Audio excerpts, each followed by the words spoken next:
मारेंगे, सहाब वली मारेंगे। जो भी करता है सहाबा पे तबर्राबाजी, उनको फारूक के दुर्रे से अली मारेंगे, उनको फारूक के दुर्रे से अली मारेंगे। सहाबा तो बहुत ऊंची चीज है। सहाबा अहले बैत, यही तो दो सहारे हैं हमारे। अल्लाह ने सहाबा दिए, अहले बैत दिए हैं, और ये आपस में शीरो शकर है, आपस में बड़े प्यारे हैं, बहुत प्यारे हैं। अली नु तकिया ते तक हसबे नबी दे पहले वली दी गल। अली जब पूछया ते बाल दसाया जो याद आ गई नबी दी गल। फरमाया केड़ी गल? फरमाया कि केड़ी गल? सिद्दीक अकबर ने फरमाया, हजूर फरमाया अशर दा दिन गजब दा दी है, मगर हिफाजत अली तो मिलसी। पुल सिराते ते हुए तबसी जनु इजाजत अली तो मिलसी। अली ने सुनिया ते हंस के बोले कि गल आवाज़ मजीद कर गए। एक दिन कल्ले बैठ के मैनू एक जरूरी तकीद कर गए। फरमाया की तकीद?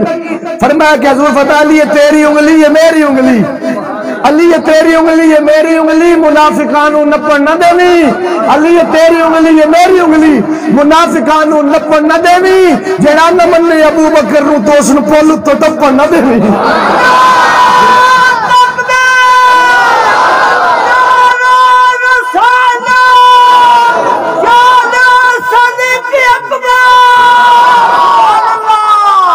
अब मैं आखिर 10 मिनट के लिए दावत दूंगा हमारे इलाके के अजीम शायर जनाब डॉक्टर जफर फखर सियाल साहब तशरीफ लाएं और अपने जो है नजरिया पेश करें।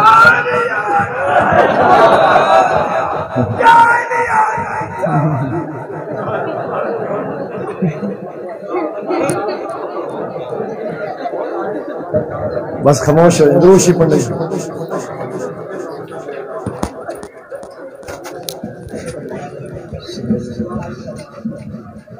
के करीब